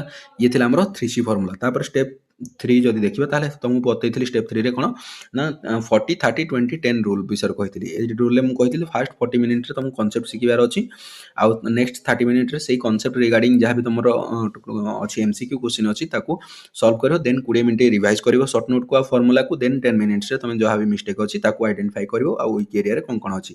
ଷ୍ଟେପ୍ 4 କହିଥିଲି ଗୋଟେ ତୁମର କ'ଣ ନା ଗୋଟେ ଛୋଟ ନୋଟବୁକ୍ ବନେଇବ ଯେଉଁଥିରେ ତୁମେ ତାର କ'ଣ କରିବ ନା ସବୁ ପ୍ରକାରର ଫର୍ମୁଲା ଲେଖିପାରିବ, ସର୍ଟକଟ୍ ପ୍ୟାଟର୍ନ ଲେଖିପାରିବ ହେଲା। ତାପରେ ଷ୍ଟେପ୍ 5 କହିଥିଲି ଲ୍ୟାଡର ଲର୍ଣ୍ଣିଂ ଟେକ୍ନିକ୍ କହିଥିଲି, ଯେଉଁଟା 5ଟା କହିଥିଲି କ'ଣ ଟପର ମାନଙ୍କର ମେଥଡ଼ ବିଷୟରେ କହିଥିଲି। ସେ କହିଥିଲା ନା କ'ଣ 5ଟା ନାଖେ ସବୁ ଟପିକ୍ କହିଥିଲି ନା, ସେ 5ଟା ଇଜି କ୍ୱେଶ୍ଚିନ୍ ନେବ, 5ଟା ମଡରେଟ୍ କ୍ୱେଶ୍ଚିନ୍ ନେବ, ତାପରେ 5ଟା ଟପ୍ କ୍ୱେଶ୍ଚିନ୍ ନେବ, ତାପରେ ମିକ୍ସ କରିକିନା ରାଣ୍ଡମଲି 10 15 20 କ୍ୱେଶ୍ଚିନ୍ ତୁମେ ପ୍ରାକ୍ଟିସ୍ କରିପାରିବ। ତାପରେ 2 ଦିନ ପରେ ପୁଣି ତୁମେ ସେଇ ରିଗାର୍ଡ଼ିଂ କ୍ୱେଶ୍ଚିନ୍ କରିପାରିବ, ଯଦି ତୁମର ହେଉଛି ଇଟ୍ ମିନ୍ସ ତୁମେ ଜାଣିବ ଯେ ତୁମର ସେଇ ରିଲେଟେଡ୍ ଯାହା ବି କ୍ୱେଶ୍ଚିନ୍ ଅଛି କନସେପ୍ଟ ଅଛି ତୁମେ କ୍ଲିୟର ଅଛି। ବହୁତ ସ୍ପିଡ୍ ଏଇଟା ଯେହେତୁ ଆମେ ରିଭାଇଜ୍ କରୁଛେ ପଏଣ୍ଟ ଗୁଡ଼ାକ, ତେଣୁ ଏଇଟା ସ୍ପିଡ୍ ହେଉଛି, ଆଡ଼ଜଷ୍ଟ କରିଦେବ ଅଟୋମେଟିକ୍ ମୋ ସହିତ ରହିଲେ ତୁମେ ଜାଣିଦେବ ସ୍ପିଡ୍ଟା ବୁଝି ବି ପାରିବ ହଁ ଠିକ୍ ଅଛି। ଆଉ ଯଦି ସ୍ପିଡ୍ ଲାଗୁ ତାହେଲେ ସେଟିଂ ଯାଇ ସ୍ଲୋ କର। ତ ଷ୍ଟେପ୍ 6 ବିଷୟରେ ଆମେ ଆଲୋଚନା କରିଥିଲେ, ୱିକଲି ଟାର୍ଗେଟ୍ ସିଷ୍ଟମ୍ ତୁମକୁ କହିଥିଲି, ଗୋଟେ ୱିକଲି କହିଥିଲି ଆଉ ଆଗକୁ ପଏଣ୍ଟରେ ବି 10 ଡେଜ୍ର ବି କହିଥିଲି ହେଲା। ତ ଇଏଥିରେ ତୁମେ ଜାଣିପାରିବ, ତୁମେ ଟ୍ରାକ୍ କରିପାରିବ ତୁମେ ପାଠଟା କେତିକି ପଢ଼ିଲ କେତିକି ରହିଲା। ଏଠି ତୁମକୁ କହିଥିଲି ଯେ ମଣ୍ଡେ ରୁ ଥର୍ସଡେ କ'ଣ କରିବ ନା ପ୍ରାକ୍ଟିସ୍ କରିବ, ନ୍ୟୁ ଟପିକ୍ ଯାହା ରହିଲା ତାକୁ ପଢ଼ିବ ଆଉ ପ୍ରାକ୍ଟିସ୍ କରିବ। ଫ୍ରାଇଡେରେ ରିଭାଇଜ୍ କରିବ ଓଲ୍ଡ ଟପିକ୍ ଗୁଡ଼ାକୁ, ସାଟର୍ଡେରେ କ'ଣ କରିବ ନା ଗୋଟେ ମିନି ମକ୍ ଟେଷ୍ଟ ଦେବ 20 to 25 କ୍ୱେଶ୍ଚିନ୍ କିମ୍ବା 30 କ୍ୱେଶ୍ଚିନ୍ ନେଇପାରିବ, ଯେମିତି ତୁମେ ମକ୍ ଟେଷ୍ଟ ଦିଅ କିମ୍ବା ତୁମେ ଯେମିତି ୟୁନିଟ୍ ଟେଷ୍ଟ ସ୍କୁଲରେ ଦେଇଛ। ଆଉ ସଣ୍ଡେରେ ଆନାଲାଇଜ୍ କରିବ କ'ଣ କ'ଣ ମିଷ୍ଟେକ୍ ଅଛି, ଏଇଟା ହେଉଛି ମୋଷ୍ଟ ଇମ୍ପୋର୍ଟାଣ୍ଟ, ମିଷ୍ଟେକ୍ ଗୁଡ଼ାକୁ ତୁମକୁ ଆନାଲିସିସ୍ ହିଁ କରିବାର ଅଛି। କ୍ଲିୟର ଅଛି କି? ତାପରେ କହିଥିଲି ଷ୍ଟେପ୍ 7 ବିଷୟରେ, ଏଥିରେ କହିଥିଲି ଯେ ମିକ୍ସ କ୍ୱେଶ୍ଚିନ୍ ବି ପ୍ରାକ୍ଟିସ୍ କରିବ, ଏଥିରେ ତୁମେ ଜାଣିପାରିବ ଯେ ତୁମର କ'ଣ ପ୍ରୋବ୍ଲେମ୍ ହେଉଛି ଆଉ କ'ଣ ପ୍ରୋବ୍ଲେମ୍ ହେବନି ଆଗକୁ। ଷ୍ଟେପ୍ 8 ବିଷୟରେ କହିଥିଲି ଯେ ତୁମକୁ କ'ଣ କରିବ ନା ତୁମ ବ୍ରେନ୍କୁ ଲଜିକାଲି ଟ୍ରେନ୍ କରିବାର ଅଛି। ଲଜିକାଲି ଟ୍ରେନ୍ କେମିତି କରିବ କହିଥିଲି ନା ତୁମକୁ କହିଥିଲି ଯେ ତୁମେ ନମ୍ବର ପ୍ଲେଟ୍ ଗୁଡ଼ାକୁ କେମିତି ଦେଖିବ, କେମିତି ଗେସ୍ କରିପାରିବ ଟାଇଲ୍ସର ନେକ୍ସଟ ପ୍ୟାଟର୍ନ କ'ଣ ହେଇପାରିବ, ନହେଲେ ଆଖି ବନ୍ଦ କରିକି ଗୋଟେ ଜିନିଷକୁ ଦେଖିଲ 10 ମିନିଟ୍ ଭିତରେ 10 ସେକେଣ୍ଡ ଭିତରେ କେମିତି ଇମାଜିନ୍ କରିବ କ'ଣ କ'ଣ ସେ ଜାଗାରେ ଥିଲା ମନେ ପକାଇବା ପାଇଁ ଟ୍ରାଏ କରିବ। ଇଏ ହେଲା 8 ନମ୍ବର ପଏଣ୍ଟ। 9 ନମ୍ବର ପଏଣ୍ଟରେ କହିଥିଲି ଯେ ତୁମେ ଅନଲାଇନ୍ ପ୍ରାକ୍ଟିସ୍ ମକ୍ ଟେଷ୍ଟ ଦେବ, କାରଣ ଏଇଟା mock test important. Mock test ଦେଲା ମାତ୍ରେ ତୁମର ସ୍ପିଡ୍ ବଢ଼ିବ, ଆକ୍ୟୁରେସି ବଢ଼ିବ, ତା ସହିତ ତୁମ ପ୍ରେସରରେ ରହିକିନା କାମ କରିବା ଶିଖିବ, ଟାଇମ୍ର ପ୍ରେସର ତୁମ ଉପରେ ଥିବ, ଠିକ୍ ଅଛି। ତାପରେ 10 ନମ୍ବର ପଏଣ୍ଟ କହିଥିଲି ଯେଉଁଥିରେ 10 ଡେଜ୍ର ସ୍ମାର୍ଟ ରିଭିଜନ୍ ପ୍ଲାନ୍ ତୁମକୁ ମୁଁ କହିଥିଲି 10 ଡେଜ୍ର, ସେଥିରେ ଆମେ କହିଥିଲେ ଯେ ପ୍ରଥମ 4 ଦିନ କେମିତି ଆମେ ରିଭାଇଜ୍ କରିବା ବ୍ଲକ୍ 1 ବ୍ଲକ୍ 2କୁ, ତାପରେ ତାପର 3 ଦିନରେ କହିଥିଲି କେମିତି ବ୍ଲକ୍ 3 ବ୍ଲକ୍ 4କୁ ଆମେ ଆଲୋଚନା କରିବା, ଆଉ ଲାଷ୍ଟ 3 ଡେଜ୍ରେ କେମିତି ଆମେ ରିଭାଇଜ୍ କରିବା ବ୍ଲକ୍ 5କୁ, ଯେଉଁଥିରେ ଆମେ ନନ୍ ଭର୍ବାଲ୍ ରିଜନିଂ ଗୁଡ଼ାକ କହିଥିଲେ। ଆଉ ଏଥିରେ ସବୁଠୁ ମେନ୍ ଇମ୍ପୋର୍ଟାଣ୍ଟ କହିଥିଲେ ଯେ ଆକ୍ୟୁରେସି ଉପରେ ଆମେ ଫୋକସ୍ କରିବାର ଅଛି, ସ୍ପିଡ୍ ବଦଳରେ ଅଟୋମେଟିକ୍ ପ୍ରାକ୍ଟିସ୍ କଲା ପରେ ସ୍ପିଡ୍ ଧରିଯିବ। ତ ଏଇ ଜିନିଷ ଗୁଡ଼ାକ ଆମେ ଆଜି ଆଲୋଚନା କରିଥିଲେ। ତା ସହିତ ଆଲୋଚନା ତମକୁ କିଛି ଟିପ୍ସ କହିଥିଲି ଯୋଉଥିରେ କି ଆମେ କହିଥିଲେ ମାର୍କ ବଢ଼ିବା ପାଇଁ ଏଲିମିନେସନ୍ ମେଥଡ଼ ଲଗାଇ ପାରିବା। ସେକେଣ୍ଡ ଟିପ୍ସ କହିଥିଲି ଯେ ଡାଇଗ୍ରାମ ୟୁଜ୍ କରିବା ଯେତେବେଳେ ବ୍ଲଡ୍ ରିଲେସନ୍ ଡିରେକ୍ସନ୍ କ୍ୟୁ ଆଉ ମିରର କିମ୍ବା ୱାଟର ଇମେଜ୍ ରିଲେଟେଡ୍ ଟପିକ୍ କରୁଛେ। ତାପରେ ପଏଣ୍ଟ କହିଥିଲି ଆରୋ ମାର୍କିଂ ଦେବା ଆରମ୍ଭ କରିବା ଯେତେବେଳେ ସିଟିଂ ଆରେଞ୍ଜମେଣ୍ଟ କିମ୍ବା ର୍ୟାଙ୍କିଂ ଅର୍ଡ଼ର କରୁଛେ ହେଲା। ତ ଏଗୁଡ଼ାକ ଆମେ ପଢ଼ିଥିଲେ। ତାପରେ ଆଉ କହିଥିଲି ଯେ ର୍ୟାଣ୍ଡମଲି ଆମେ ଗେସ୍ କରିବାନି କି ଢାବା ମାରିବାନି, ଖାସ କରି ମାଥ୍ ଆଉ ରିଜନିଂ ଟପିକ୍ରେ। ଆଉ ଯେବେ ବି ଆମେ ଏଇ କୋଶ୍ଚିନ୍ କରୁଛେ ସେ ନର୍ମାଲ ପ୍ରାକ୍ଟିସ୍ ହଉ ଘରେ ହଉ କିମ୍ବା ପରୀକ୍ଷା ସେଣ୍ଟର ହଉ ଏକ୍ଜାମ୍ ହଲ୍ ହଉ ସେଠି ଆମେ ନିଜ ମନକୁ ଶାନ୍ତ ରଖିବା, ତା ସହିତ ମୁଣ୍ଡକୁ ବି ଶାନ୍ତ ରଖି ଶାନ୍ତ ସ୍ଥିର ଭାବରେ କରିବା। ତ ଏଥିରେ ଆମର ସବୁ ଯଦି କହିବା ତାହେଲେ ଏ ସମରି ୟାର ହେଉଛି କ'ଣ ନା ସ୍ମାର୍ଟ ଫର୍ମୁଲା। ଦେଖ ଏ ସମରି ଟୋଟାଲି ସ୍ମାର୍ଟ ଫର୍ମୁଲା ବିଷୟରେ ହେଉଛି କ'ଣ, ଫାର୍ଷ୍ଟ କଥା ହେଉଛି କ'ଣ, ଫାର୍ଷ୍ଟ କଥା ହେଉଛି ତୁମକୁ ଅଣ୍ଡରଷ୍ଟାଣ୍ଡ କରିବାର ଅଛି। କ'ଣ କରିବାର ଅଛି? ଅଣ୍ଡରଷ୍ଟାଣ୍ଡ କରିବାର ଅଛି। କ'ଣ ଅଣ୍ଡରଷ୍ଟାଣ୍ଡ କରିବ ନା କନସେପ୍ଟକୁ ଅଣ୍ଡରଷ୍ଟାଣ୍ଡ କର, ସେଇ କନସେପ୍ଟକୁ ଆପ୍ଲାଏ କର ତାର MCQରେ, ଥରେ କ୍ଲିୟର ହେଇସାରିଲା ପରେ ତାକୁ ରିଭାଇଜ୍ କର ବାରବାର। ତାପରେ ମିକ୍ସ ଟେଷ୍ଟ ଦିଅ, ମିକ୍ସ ଟେଷ୍ଟ ଦେଇସାରିଲା ପରେ ସେଥିରୁ ଯାହା ବି ତୁମର ପ୍ରୋବ୍ଲେମ୍ ହେଲା, ମିକ୍ସ ଟେଷ୍ଟ ତୁମେ ଦେଉଛ ସେଥିରେ ଯଦି କିଛି ବି ତୁମର ପ୍ରୋବ୍ଲେମ୍ ହେଉଛି ସେଇ ଟେଷ୍ଟକୁ ଆନାଲାଇଜ୍ କର, ଯାହା ବି ତୁମର ସେଥିରୁ ଭୁଲ ବାହାରିଲା ସେ ରିଲେଟେଡ୍ ଆଉ ଥରେ ତାକୁ ରିଭାଇଜ୍ କର, କିଛି ଯଦି ଛାଡ଼ି ଯାଇଛ ତାପରେ ପୁଣି ରିପିଟ୍ ଟେଷ୍ଟ ଦିଅ। ବୁଝିପାରିଲ କ'ଣ କହିଲି? ଫାର୍ଷ୍ଟ କଥା ହେଉଛି ତୁମକୁ ଅଣ୍ଡରଷ୍ଟାଣ୍ଡ କରିବାର ଅଛି। ଫାର୍ଷ୍ଟ କଥା ହେଉଛି କ'ଣ, ତୁମକୁ ଅଣ୍ଡରଷ୍ଟାଣ୍ଡ କରିବାର ଅଛି, କନସେପ୍ଟକୁ ବୁଝିବାର ଅଛି। ବୁଝି ସାରିଲା ପରେ ତାକୁ ଆପ୍ଲାଏ କରିବ MCQରେ। MCQରେ ଆପ୍ଲାଏ କରିସାରିଲା ପରେ ପୁଣି ଯାଇକି ରିଭାଇଜ୍ କର, ଆଉ ଥରେ ରିଭାଇଜ୍ କରିସାରିଲା ପରେ ତୁମକୁ କହିଥିଲି ମିକ୍ସ ଟେଷ୍ଟ ଦେବା ପାଇଁ। ମିକ୍ସ ଟେଷ୍ଟ ଦେଇସାରିଲା ପରେ ସେଥିରେ ଯାହା ପ୍ରୋବ୍ଲେମ୍ ହେଲା ତାକୁ ଆନାଲାଇସିସ୍ କର, ଆନାଲାଇଜ୍ କରିସାରିଲା ପରେ ଆଉ ବର୍ତ୍ତମାନ କ'ଣ କରିବ ନା ରିପିଟ୍ କର। ବୁଝିପାରିଲ? ତ ଇଏ ଥିଲା ଆମର ଷ୍ଟ୍ରାଟେଜି ରିଜନିଂକୁ କମ୍ପ୍ଲିଟ୍ କରିବା ପାଇଁ। ଆଶା କରୁଛି ତୁମେ ଏଇ ଜିନିଷଟା ବୁଝିପାରିଥିବ ମୁଁ ଯାହା କହୁଛି। ଆଉ ଯେହେତୁ ଏଗୁଡ଼ାକ ପାର୍ଟ ୱାଇଜ୍ ମୁଁ ବନାଉଛି ଭିଡ଼ିଓ ଗୁଡ଼ାକ, ତ ଫ୍ଲୁ ଯଦି ଭାଙ୍ଗୁଥିବ କି କ'ଣ ହେଉଥିବ ସେଇଟା ତୁମେ ଆଡ଼ଜଷ୍ଟ କରିବ। ଆଉ କିଛି କହିବାର ନାହିଁ। ଯଦି ତୁମକୁ ଲାଗୁଛି କିଛି ସଜେସନ୍ ଦେବାର ଅଛି ତାହେଲେ କମେଣ୍ଟ ବକ୍ସ ଖୋଲା ପଡ଼ିଛି, ତୁମେ ଆରାମସେ ଦେଇପାରିବ। ଆଉ ଓଡ଼ିଆ କମ୍ପିଟେଟିଭ୍ ଗାଇଡ଼ ଚ୍ୟାନେଲ୍ ଯେହେତୁ ଆରମ୍ଭ ମୁଁ କରିଛି, ଏଥିରେ କଣ୍ଟେଣ୍ଟ ଗୁଡ଼ାକ ବହୁତ ପ୍ରିସାଇଜ୍ କରିକି ଦେବି ଆଉ ସିଲେକ୍ଟିଭଲି ଦେବି, ରାଣ୍ଡମଲି ଦେବାର ନାହିଁ। ତ ମୁଁ ଯେମିତି ସବୁବେଳେ କହିଛି ଯେ କ୍ୱାଲିଟି କଣ୍ଟେଣ୍ଟ ଉପରେ ପଢ଼ିବାର ଅଛି, ଆମକୁ ବେଶୀ କିଛି ଅଧିକ ଜାଣିବାର ନାହିଁ, ଆମକୁ ମାଷ୍ଟରୀ ହାସଲ କରିବାର ନାହିଁ, ଆମକୁ ସବୁ ସବଜେକ୍ଟରେ ନଲେଜ ନେଇକି ବାସ୍ ଗୋଟେ ଜବ୍ କ୍ଲିୟର କରିବାର ଅଛି। ତ ଆଶା କରୁଛି ଭିଡ଼ିଓଟି ଭଲ ଲାଗିଥିବ। ଆଉ ଯଦି ଭିଡ଼ିଓଟି ଭଲ ଲାଗିଛି ତାହେଲେ ଭିଡ଼ିଓକୁ ଲାଇକ୍ କର, ଯଦି ଭଲ ଲାଗୁଛି ଲାଇକ୍ କର, ନହେଲେ କିଛି କରିବା ଆବଶ୍ୟକ ନାହିଁ। ଆଉ ଯଦି କିଛି ଆଗକୁ ଦେଲେ ଭଲ ହେବ କି ଆଉ କିଛି ଭଲ ହେଇପାରିଥାନ୍ତା ତାହେଲେ ନିଜର ସଜେସନକୁ କମେଣ୍ଟରେ ଲେଖ। ଆଉ ଭିଡ଼ିଓକୁ ସାଙ୍ଗମାନଙ୍କ ସହିତ ସେୟାର ବି କର, ଠିକ୍ ଅଛି। ଆଉ ଚ୍ୟାନେଲକୁ ନିଜେ ସବସ୍କ୍ରାଇବ୍ କର, ଯାହାଦ୍ୱାରା ମୋତେ ମୋଟିଭେସନ୍ ଲାଗିବ ନାହିଁ ପିଲାମାନେ ମୋତେ ଫଲୋ କରୁଛନ୍ତି ଆଉ ତାଙ୍କ ପାଇଁ କିଛି ବି ଭାଲ୍ୟୁ ଆଡ଼୍ ହେଉଛି ତାଙ୍କ ଲାଇଫରେ। ଠିକ୍ ଅଛି। ଜୟ ଜଗନ୍ନାଥ, ରହୁଛି। ଧନ୍ୟବାଦ, ଥ୍ୟାଙ୍କ ୟୁ।